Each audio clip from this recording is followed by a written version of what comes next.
नमस्कार दोस्तों, मैं हूं संजय कथुरिया, प्रोफेसर बड़ा बिजनेस प्राइवेट लिमिटेड। और आज जिस कोर्स के बारे में आपको बताने वाला हूं वो एक पाथ ब्रेकिंग कोर्स है। उसका नाम है फंड रेजिंग।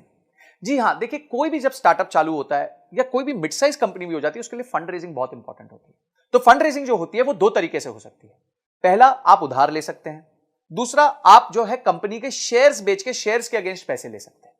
तो आप कौन से तरीके से जाना चाहेंगे, ये आपको ध्यान रखना है। तो इस कोर्स में हमने बताया कि अगर आप शेयर्स बेच के पैसा रेज करना चाहते हैं तो किन किन चीजों का आपको ध्यान रखना है। उसके लिए आपको इन्वेस्टर्स के सामने पिच करना पड़ेगा। देखिए, उधारी में क्या होता है, उधारी तो बड़ी सिंपल है। आप गए, आपने प्रोजेक्शन दी, आपके पास कोई जमीन है, उस जमीन के वैल्यू के अगेंस्ट आपको लोन मिल जाएगा और आप धीरे धीरे उस लोन को चुका देंगे।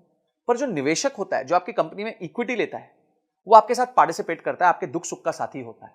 तो इसीलिए उसको आपका बिजनेस के समझना बहुत ज्यादा जरूरी होता है। और इसमें आपको बहुत चीजों का ध्यान रखना पड़ता है। पहले आपको ध्यान रखना पड़ता है कि किस तरीके के निवेशक को आपको आपको जिसको पास जाना चाहिए, आपका ऑब्जेक्टिव क्या है फंड रेज करने का, आपको इन्वेस्टमेंट चाहिए क्यों, आपका बजट क्या है, आप क्या करोगे उस पैसे के साथ। उसके बाद जब आप पैसे ले लोगे तो उसमें कहां उसको निवेश करोगे, निवेश करने के बाद किस तरह के रिटर्न्स कमा के दोगे। समझिए, आज आपका रेवेन्यू 1 करोड़ रुपए साल का है और आपने 5 करोड़ रुपए रेज किए, तो इस 5 करोड़ के साथ क्या आप अपने बिजनेस को 1 करोड़ रुपए साल के से लेके 10 करोड़ तक लेके जा सकते हैं।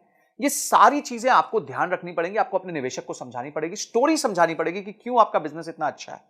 क्या क्या स्टेप्स होते हैं फंड रेजिंग में, बूट स्ट्रैपिंग क्या होती है, बिना फंड रेजिंग के कैसे बिजनेस चल सकता है, इन्वेस्टर्स को जब आप पिच करते हैं तो कैसे करते हैं, कैसे उसके उसके फ्रेमवर्क्स भी दिए हमने, पिच स्टैंडर्ड पिच डेक्स भी दी हुई है कि कैसे पिच डेक बनानी चाहिए। उसके बाद आपके प्रोटोटाइप्स क्या होते हैं पिचिंग के, आपके टर्म शीट क्या होती है, ड्यू डिलिजेंस क्या होता है जब लोग आपके बिजनेस को आके समझते हैं। उसके बाद किस तरीके का पेपर वर्क होता है, आपका शेयर होल्डर एग्रीमेंट क्या होता है, शेयर सब्सक्रिप्शन एग्रीमेंट क्या होता है, कंपनी की वैल्यू कैसे तय की जाती है कि भाई ये कंपनी 100 रुपए की है कि 200 रुपए की है। उसके बाद आप एंजल इन्वेस्टमेंट कैसे ला सकते हैं, वेंचर कैपिटलिस्ट को कैसे ला सकते हैं। और उसके साथ साथ हमने ये देखा है कि कुछ अच्छे एंटरप्रेन्योर्स से मिलके हमने ये पता किया कि उन्होंने फंड रेज कैसे किया था, उनकी जर्नी कैसी रही है, उनके लिए कभी क्या प्रॉब्लम्स आई और उस प्रॉब्लम्स को उन्होंने कैसे सॉल्व किया। और अंत में जाके बॉम्बे स्टॉक एक्सचेंज में घंटी बजानी है, आईपीओ लेके आना है। तो किस तरीके से आप अपने बिजनेस को बिल्ड कर सकते हैं, कि इन्वेस्टमेंट बैंकर कौन होता है, उसका रोल क्या होता है आपके बिजनेस में, और किस तरीके से आपको फंड लाके देता है।